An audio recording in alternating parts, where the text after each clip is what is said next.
What's up, friendos, and welcome in to Fantasy Pros Running Back Week 5 ranks. I'm Chris Welsh. We've got Pat Fitzmaurice, Andrew Erickson in the house, where we're going to be breaking down the top 36 running backs on our ranks, according to ECR, the latest news.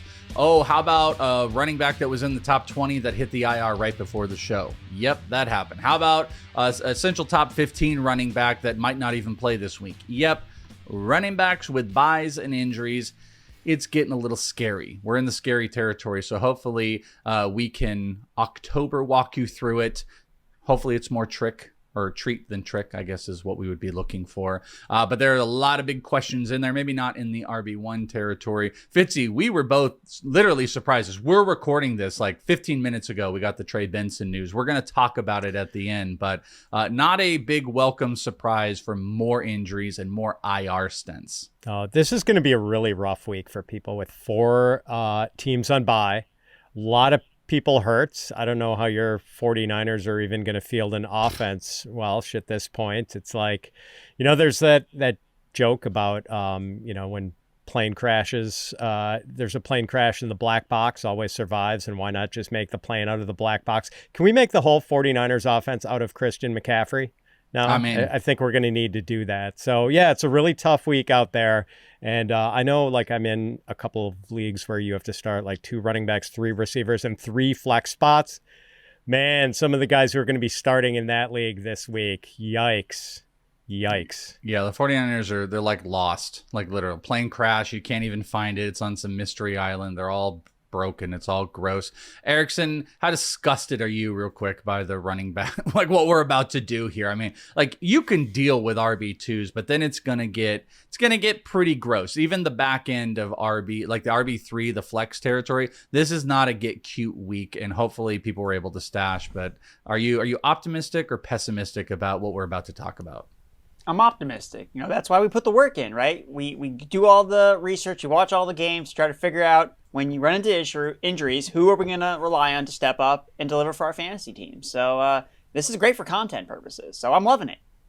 Good for you. You feel good when you got McCaffrey and Hampton, but then, when you're sitting here with Trey Benson and you got to figure out Demercado or Michael Carter. We're going to ask that exact question here in a little bit. If you guys want to follow along, or you just throughout the week want to be able to check out the ranks, go to fantasypros.com/rankings. That's got the ECR. It changes. So is what we talk about here. This is kind of like a time capsule of where the ranks are in time. As you guys go and check it out, it's going to continuously change as more experts go in there. You can also click on the rankings. There's a bunch of cool data that's on there. We got the bust and upside claims, but you can also go in and see where each individual ranker has it. You can go in and pit rankers against each other to see the variance. Bunch of cool stuff. fantasypros.com/rankings. Go and do it today.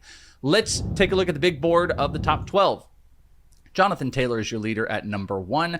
Christian McCaffrey, he'd be better suited ranking him as a wide receiver right now. I believe he's wide receiver 9 or 10 in the league, but that gets him as number 2 at RBs this week. Jahmyr Gibbs, Devon Achane, James Cook, top 5. Saquon Barkley, Omarion Hampton at 7. Breece Hall, Derrick Henry, Ashton Jeanty, Kyron Williams, and Javonte Williams. That's your top 12.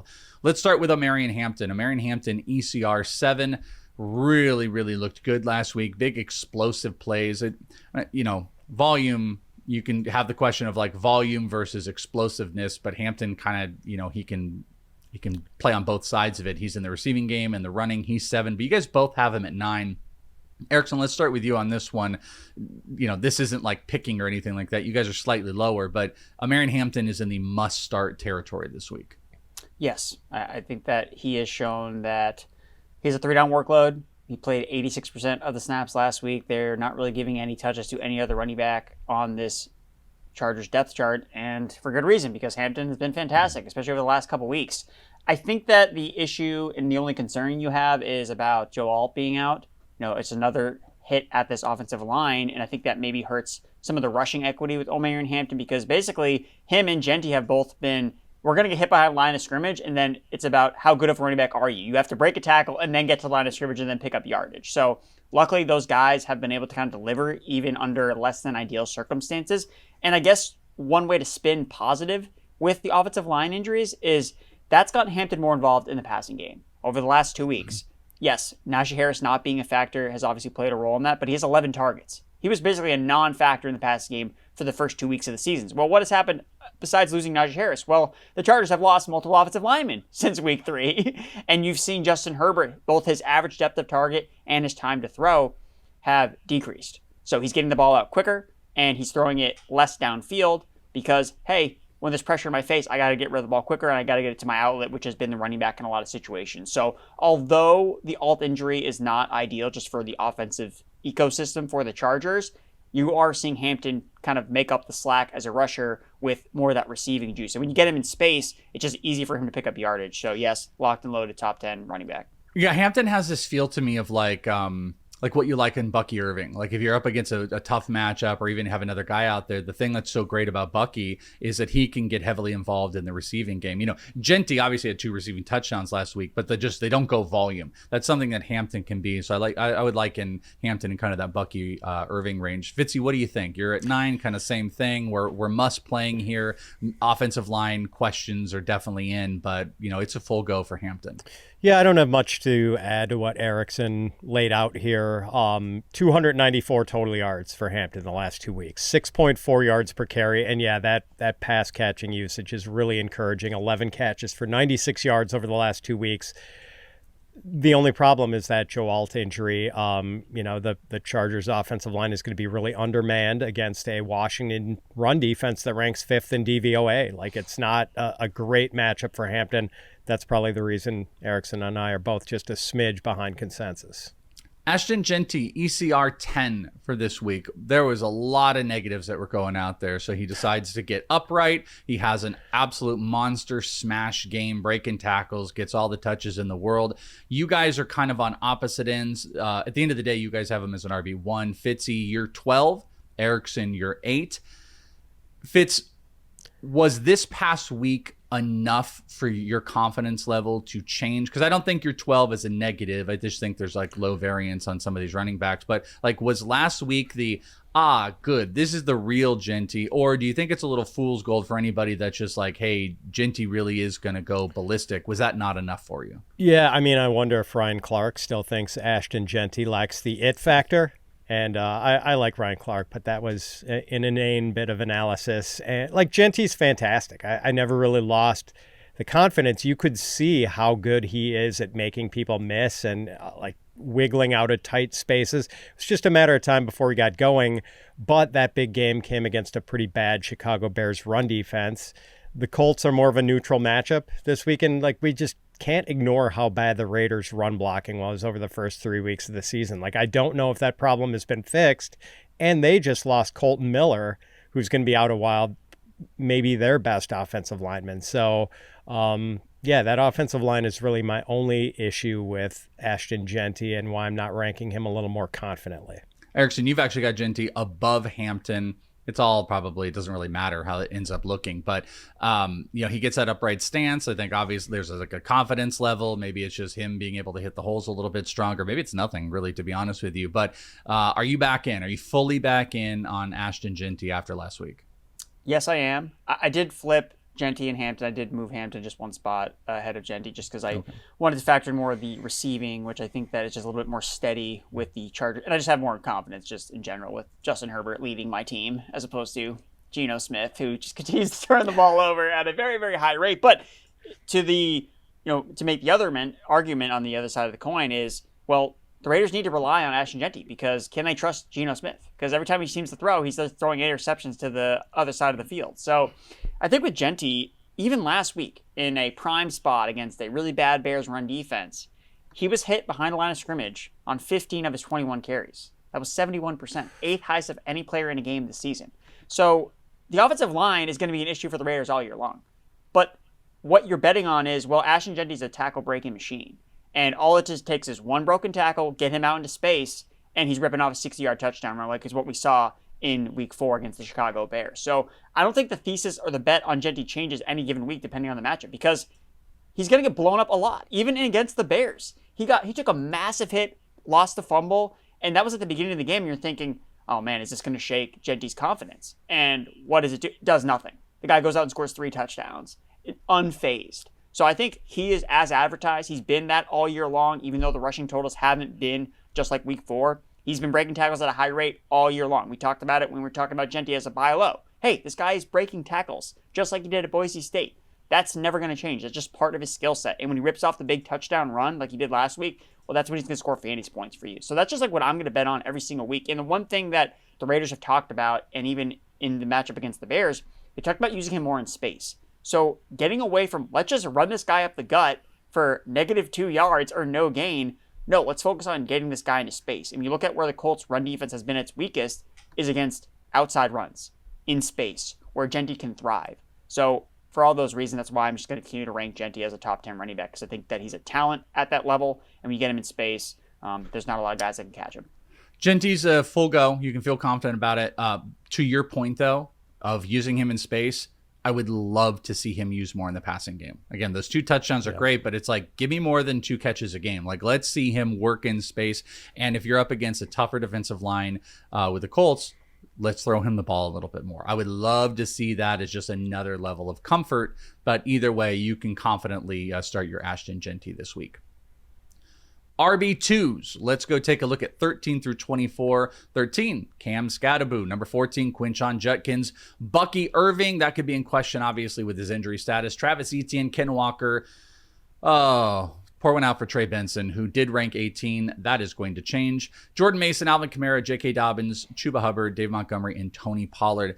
Isn't it funny how the first couple weeks we were just bemoaning all of these rookie running backs? Oh, look at these guys. They stink. Now you've got 4 rookie running backs inside the top 14 that you feel confident about. When you're trying to find confidence, it is guys like Cam Scadaboo who are at 13.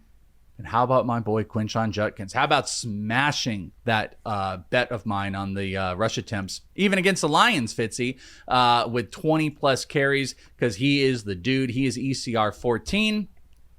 You guys don't love him still as much as I do. Fitzy loves him a little bit more than Erickson, so Fitzy gets to go first. He is RB 17 for you, Fitz. Erickson is RB 20. I kind of felt like Judkins answered a ton of the questions. I think the big argument here, just as I'm going to guess, prognostication? Is that the word? What's the prognostication? Prognostication. Thank you. I turned into Stavi there for a second with anonymous. Is that it's Dylan Gabriel's the thing that's going to hold him back a little bit. But you tell me, Fitz. I'll stop talking. 39 carries and 6 targets over the last 2 weeks. Like Judkins has gotten a carry or a target on 60% of his snaps over his last 2 games. And I know the Browns offense is gross right now. The Vikings aren't an easy matchup.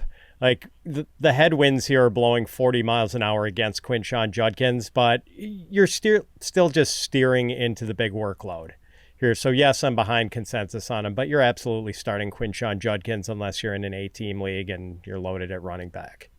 Erickson, Judkins he pushes, he gets those yards. Obviously, teams might stack the box a little bit more against Gabriel just to like make him, beat him with his arm. But I'm not 100% sure where that is going to end up looking. But we do know that Judkins, he's the guy. They used him in the pass game a little bit more, which I think they could do quite a bit more. But what do you think? You've got him at RB 20. So you still got him as an RB2. You just don't have you're not oozing optimism. I just don't think that this is the ceiling game for Quinshon Judkins. I think that the floor is super, super high because he's going to get loaded up with touches regardless of the game script, because we've seen him work in negative game script, positive game script. He's getting carries, he's getting targets. It's just a matter of, well, if he doesn't score and it's just a bunch of scoreless yards, he hits 80 yards, that's not that many points for fantasy football. Like, that's less than 10 points, and you don't necessarily feel great about that, which is why I have him kind of a little bit closer to the RB2 range. But like I said, the volume is just undeniable, and they have no issues feeding him. And because it is the Vikings on the other side with Carson Wentz, I mean, the Browns aren't totally dead to win this game outright. I mean, yes, Dylan Gabriel, but they're playing in London, so there's a lot of weird facts in this game where if the Browns jump out to a lead with a turnover, then you could see Judkins scoring, which is what he's been able to do. I think he scored last week, so yeah.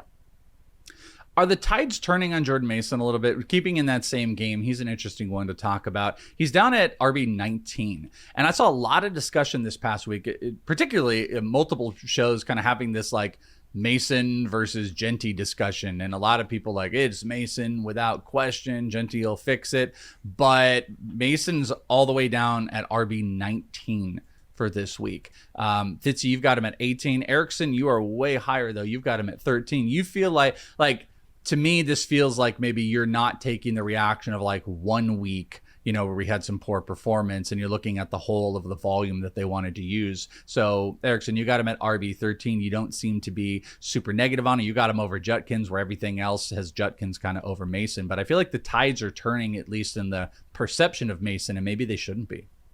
Well, I thought that way too. And then I looked at the Browns' run defense, and I had a bit of a change of heart because of how just terrible matchup this is for Jordan Mason. And so did you change your rank then? Because you have him at 13. What's your new rank? Yes, I moved him down. He's much closer to the ECR now, because I don't want to ignore just running into this juggernaut of a run defense. Browns are the third worst matchup for running backs this season. They're allowing negative 14 rushing yards before contact, so they're always hitting the ball carrier behind the line of scrimmage. 62% of opposing rushing attempts are getting hit behind the line of scrimmage. That's the best of any running back over the first 4 or any team over the first 4 weeks by any team since 2017. So this Browns run defense is playing at an elite level. The Vikings are continuing to deal with injuries on their offensive line. So, and Mason's pass game role isn't as high as I thought it might be with Aaron Jones out. They've used this Smith guy in a way that I did not foresee when Aaron Jones first went down. So that's kind of been something I had to change my expectations with Jordan Mason. So I think Mason is similar to Judkins, where he is a volume bet, but where Judkins has that pass game usage a little bit more than Jordan Mason does. So that's kind of where I get concerned. Also, Carson Wentz is someone that doesn't always throw to running back. Sometimes he will just opt to scramble and use his legs instead. So for those reasons, I felt like I needed to move Jordan Mason down. I thought that RB13 was too high. You mean Xavier Scott? Is that what you're saying? Oh, Smith. Sorry, Xavier Scott. Yes. Yeah, Xavier. Yeah, he's just out of nowhere. He's just ruining everything. Fitz, what do you think about Jordan Mason? You got him at, what was it, RB 18. So you're like right at ECR as well. Yeah, and Erickson summed it up pretty well. I mean, the Browns are giving up 2.9 yards per carry to running backs. And if Mason can't get it going on the ground, he's probably not going to have a very good day because he doesn't add much as a pass catcher, just 6 catches for 30 yards so far. So that's why I have Quinshon Judkins ranked 1 spot higher, just because Judkins has those outs as a pass catcher, whereas maybe Jordan Mason does not. All right, those are your RB2, kind of lackluster in the RB2 market, but that's kind of what RBs end up going. There are some big questions in this RB3 flex territory that we're going to talk about. But first, if you're ready to dominate your fantasy football league with Fantasy Pros, do it with Fantasy Pros Premium. Now available free for 6 months when you deposit and place your first wager with one of our partner sports books. This is the easiest way to get access to our top fantasy tools all season long, and you got the whole season in front of you. So go to fantasypros.com/premium. That's fantasypros.com/premium to get started. RBs 25 through 36. There actually might be some more interesting names in here than there were in the RB2s. Woody Marks at RB 25. I do want to point out with Trey Benson going on the IR, that is going to push him up now as an RB2. It should default be 24 at least. Chase Brown, Travion Henderson, Ramondre Stevenson, Zach Charbonnet, Bill Croskey, Merritt at 30, Nick Chubb, Isaiah Pacheco, RJ Harvey, Rashad White, Kareem Hunt, and Chris Rodriguez. Did you see how that fell off into the 30s? Yuck. But let's talk about Woody Marks. I think that's going to be a bunch of questions this week. He is RB 25. Fitz, you got him at 28. Erickson, you've got him at 26. Fitz, why don't we start with you? Little tiny bit of pessimism. He's not like a must start or anything like that. Maybe he's in the flex territory versus a wide receiver, but he got some more bulk of the carries. He's going to be involved in the passing game. Obviously, pass blocking looks pretty good. What do you think about Woody Marks moving forward and this week? Yeah, I don't know if this is a full-scale backfield takeover, Welsh. Like, I think Nick Chubb probably still has a prominent role in this backfield. Like, maybe 3 possible outcomes here. One, that it is actually a takeover and Marks is going to leave Chubb in the dust. 2, the more likely outcome, I think, is that it's some sort of Marks-Chubb combo. And number 3, that maybe there was just something going on with Nick Chubb last week, the flu or something, and all of a sudden it goes back to normal and Marks' workload shrinks again. I doubt that's the case either. I just think when you have a bad offensive line, and the Texans' offensive line is really bad, you need a creator at running back, someone who can actually make people miss. And I think that's kind of why Joe Mixon did okay last year, despite how bad the Houston offensive line was last year, and it may be even worse this year. Like, it's the Texans just do not get out to the second level and ever block a linebacker. Like, it just doesn't happen. Like, watching the Texans running game is just so frustrating. And early in the season, the Texans tried a lot of runs out of these heavy personnel sets, and it just wasn't working. So Marks has more make you miss ability than Nick Chubb at this point. And I don't know, I can't be wildly optimistic about Woody Marks' overall outlook just because this Houston offensive line is so terrible. Although his pass catching ability at least raises the floor a little bit. He had 4 catches for 50 yards and a touchdown on 5 targets last week. But I do think Woody Marks is a pretty reasonable flex option, especially in a week with 4 teams on bye and a bunch of guys hurt. Erickson, I approach Woody Marks not in that it is like Fitz was saying, a full-scale takeover, more that do I trust Woody Marks with 15 touches? And that's the question I ask more than has he taken over, because I do think Nick Chubb is going to be involved. I think his touches were relative to like 35 carries that they had. So, so the team rush attempt percentage is still something to ask. But I think my question is do I think he can be bop if he gets around 15 touches? And that ultimately is where I want to start him. Some people are going to be faced with not having a choice. I have a league where I don't have a choice. I'm starting Woody Marks no matter what. But what do you think about Woody Marks? Full-scale takeover? Or do you think you have to ask that question, can he be fantasy relevant enough with 12 to 18 touches, somewhere in that marker? I think that he can, because they're playing the Ravens, who don't have a defense anymore. All of their players are hurt. So the Texans' offensive line, yes, is bad. It's not going to have many chances to impose their will against other defensive lines. The Ravens might be that type of matchup, just like it was last week against the Tennessee Titans, where, hey, we can actually try to establish the run a little bit because we're going up against an inferior opponent. And I think that's the case. We saw the Ravens destroy the Texans last year. So I think the Texans are going to look at Baltimore and think, hey, we get a chance for some revenge here. And I think that they're going to try to take it to this Ravens undermanned unit and run the ball down their throats and try to get this offensive line going in some capacity. If they can establish the run, they can take some of the heat off of CJ Stroud and the pass blocking, which I think is the bigger issue between pass blocking and run blocking. I think the pass blocking is much worse for the Texans offensive line. So I like Woody Marks. I'm kind of excited to play him this week. If I have him, I spent a large waiver wire budget to try to get him on my team. I think that Fitz hit a good point where he's involved in the passing game. So if for some reason this game goes a little askew, it is on the road for the Texans, so that is something to factor in. They're not playing at home like they were last week. If the Ravens jump out to a lead with Cooper Rush, well, Woody Marks is still going to be involved. Like, he had a 36% target rate per route run last week. The Texans had a positive game script all of last week, and he still was heavily involved in the passing game. You usually don't see that from pass-catching running backs. Usually, they were down by a lot, 2-minute drill, he caught a bunch of dump-off passes. That's usually the case with some of these pass catchers. That wasn't the case with Marks last week. He was involved despite the fact that they were winning the game against the Titans offense that could not move the ball whatsoever. So I think that because he's involved in all facets of the game, he even scored the first red zone touchdown. It wasn't Nick Chubb. He scored the first red zone touchdown for the Texans in 4 games played. It was Woody Marks that did it. So I do think Nick Chubb is going to be involved. I think Chubb is kind of like an interesting flex start this week too because of the matchup against the Baltimore Ravens. So I'm excited about Woody Marks this week. Before Woody Marks, there was Bill Croskey Merritt. There was the running back that looks like he could take over. Unfortunately, the Commanders continue to just run out these weird rotational things and don't give anybody enough to ever live and ever be fantasy relevant. But yet alone, Bill Croskey still ECR 30. I feel like he lives between 29 and 33 every single week, and it's going to take a touchdown. You guys are a little bit split on it. Fitz has got him at 34. Erickson, you've got him at 28. Erickson, let's just jump to you. You have a little bit more optimism. You kind of got him close to Woody Marks. I just don't think there's the volume there. Do you think the tides are going to change a little bit in favor of Bill Croskey? You've got him as like a mid-flex option.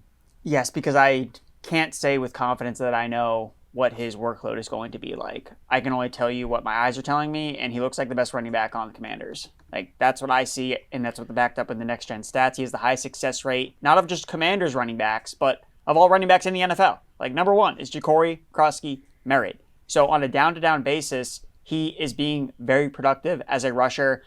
It's unfortunate that the Commanders are keeping him in bubble wrap because I'm just like ready for this guy to get unlocked. But you know what it reminds me a lot of? Last year, when it was Zach Moss and Chase Brown. And every time I looked up, I thought Chase Brown looked so much better than Zach Moss. I think Croskey Merritt looks so much better than every other Commanders running back, but they just haven't unlocked him quite yet. I can't say it's going to be this week that it happens, but what the Chargers defense does is they load up the box. And against more plodding running backs like a Chris Rodriguez, those guys don't pop off big plays. But I know Saquon Barkley has mentioned this before, like he likes facing stacked boxes because there are so many guys in the interior that you just got to make one guy miss and you bust up a long run. So Croskey Merritt, yes, the floor is non-existent for him, but in a matchup where the Chargers can give up a lot of big plays against the run because they stack the box, especially if Jaden Daniels is back in this offense, I think Croskey Merritt is a boom or bust flex option. Fitzy, you're a little bit lower. You're at 34 ECR at RBs. What do you think about Bill Croskey? Yeah, because last week we saw Bill have 20 snaps and Chris Rodriguez have 20 snaps and Jeremy McNichols have 19 snaps. And that's why I initially had Bill there. But I have moved him up because of what Erickson is saying. Like, he has clearly been the best running back. I didn't realize it until this morning, but Jacory Croskey Merritt is PFF's second highest graded running back so far this season. And as Erickson said, the highest success rate in the league. Like, he's actually been pretty good. Maybe the Commanders are going to realize that and start giving him a workload befitting a guy who has graded out really well so far. So yeah, I've moved him up a little. I'm at consensus now at running back 31. Between injuries, performance, and bye weeks, the running backs have gotten so disgusting at the bottom. And let's hear the optimism from Erickson on this one, that we have to talk about Kareem Hunt because he makes the top 36. ECR 34. Fitz, you got him at 33. Erickson's got him at 35. He sits right around Isaiah Pacheco. We legitimately have to start having the conversation. Should Hunt be ranked above Pacheco? That's not the case in the ranks, but they're ranked like within 3 spots of each other, which just makes him so irrelevant. Fitz, you've got him at 33. Is this just a by default? It definitely feels like there's a tier. You know, I see RJ Harvey at 33, and then it jumps to a tier that I don't want to be a part of. So now I've moved Jacory Croskey Merritt ahead of Hunt, and I no longer have to try to defend being above consensus on Kareem Hunt. I'm right at consensus. I guess the one thing you can say about Kareem Hunt, if you're, looking at your bye-riddled situation at running back and deciding whether to hold your nose and start Kareem Hunt, he does get a lot of high-value touches. Like, he's the goal line guy, and he gets some targets. So it's not pretty, but I think you could play him in a pinch and get hopefully 10 PPR points out of him on a good day. Erickson, I would love to hear your rosy optimism, your great big optimism about how great this is. This is our job. This is an analyst. Sell me on Kareem Hunt this week. Spray and pray, baby. That's what it all takes with Kareem Hunt, because he gets the high-value touches. He's the most inefficient running back that the Chiefs have, but they decided, hey, we're going to give you the most touches that lead to fantasy points. So, unfortunately, that's the situation we're in. He's the Chiefs running back. He can score touchdowns. He catches passes. And, like I said, spray and pray. Just throw him in there. Don't feel good about it. But if you're desperate, you could do much, much worse. Andrew Erickson, you got Kareem Hunt analysis with a smile. What more could you ask for? All right. Promise it at the top of the show. This is, instead of doing the outside the top 36, because frankly 36 is stinky, 35 is stinky. I told you we were going to do this debate. Trey Benson is out. He's placed on the IR. It leaves a really big question mark with the Cardinals running game. Demercado is definitely somebody that everyone's familiar with, has played in the passing game, but this has got to actually come out here locally. I live in Arizona, that we were immediately inundated with the Trey Benson injuries that said, not so fast if you think Demercado is the guy that's going to jump in. It actually might be Michael Carter that ends up taking the Trey Benson / James Conner role, and Demercado is still just kind of sprinkled in. So the ranks are not going to tell us any real good story about this. Erickson, let's start with you. Michael Carter or Demercado, which one for you? And then what general range do you think they deserve to be ranked in this week? Yeah, so for this week, I like Michael Carter the most. I think that just based on the projected game script, they're playing the Tennessee Titans at home. The Titans are a top 5 matchup for running backs. Arizona should be able to sit on a lead here. So I think you'll see less of Demercado, who profiles more as that third down, long down and distance type of running back where he's involved in the passing game, and more of Michael Carter, who, Michael Carter can catch passes too. Like, I don't think that he's a slouch when it comes to that, or in like pass protection, but when it comes to early down usage. We saw Michael Carter when James Conner and Trey Benson missed time last year. Again, it's still the same offensive coordinator, still the same head coach. The last 2 games of 2024, week 17 and 18, 13 carries for 70 yards, 17 carries for 43 yards, and a touchdown. Also caught 2 passes, 4 passes, and he played 70% of the snaps or more in both of those games. So unless this game script goes totally haywire and the Titans are upsetting the Cardinals, then that's when you probably see Demercado a little bit more involved. I think that Michael Carter will be the 1A of this backfield for week 5 specifically. Again, I don't think it's going to be as high as 70% like it was last year, because I think that they still like Demercado and he's going to have a role. But I would lean towards Michael Carter, especially getting red zone touches, red zone carries. I would probably put my chips in on Michael Carter. Michael Carter or Kareem Hunt? Michael Carter. So where does Michael Carter rank? Just give us a general range. You don't have to give us the exact number if you don't want. Yeah, so I moved him. So he's a top 30 guy for me. I think I'd probably put him ahead of Nick Chubb, Jacory, Croskey, Merritt, Travion Henderson. Like, he's in that range for me. I probably have to look at it a little bit more to like finalize how I feel about him. But definitely a top 30 running back for sure. Okay, that's the general range. Fitzy, same thing. Demercado, Michael Carter, and then what is the general range you think he's going to belong in this week? It sounds like Erickson is going to come down right where I am in the rankings. So I've got Michael Carter at RB 28, right behind Woody Marks, right ahead of RJ Harvey and Nick Chubb. And I've got Emari Demercado, RB 35, right behind Kareem Hunt, right ahead of Chris Rodriguez. So I kind of think it's going to be the same thing, that Carter is going to be the preferred early down guy. Demercado is going to be the preferred passing down guy. I think there's room for both in a matchup against the Titans to do well, but like Carter is probably the preferred option. Like, we don't know for sure that's going to be how the usage is. Maybe they're used a little more interchangeably than we're expecting, but I do think this sets up for potential disappointment for the people who aren't watching this show and who saw Emari Demercado walk into the end zone with a touchdown on a reception last week and are going to be dismayed when Emari Demercado is not getting 15 plus touches with Trey Benson not around this week. I just wish this news would have come down when we weren't doing a show, so I could have just hit the wires and just picked up those Michael Carter shares in leagues, but I was doing a show while it happened, so I guess who do you think scooped him up in the content league? I haven't seen. Someone probably scooped him. It's going to be some demon. It's going to be somebody that just like wasn't like, they were like writing. They weren't on a podcast. So I'm going to say Kelly Kirby. I bet Kelly is the one. Well, Kelly needs it because I think she's 0-8. So all right, we know it's not going to be Bogman because he wasn't awake early. No chance. We all could have waited till tomorrow. We would have been good. There's no chance on it. Well, hopefully you guys can go and pick him up, and that's a sneaky post waivers pickup. And Michael Carter going in as like a flex, maybe a desperation RB2 for you. You guys want to check out more of the ranks? Go to fantasypros.com/rankings. Clearly, as mentioned in this episode, Trey Benson ranks high. This news just went down, so you're going to see the adjustments. He's going to plummet. You'll see where Michael Carter ends up sitting during all of this stuff.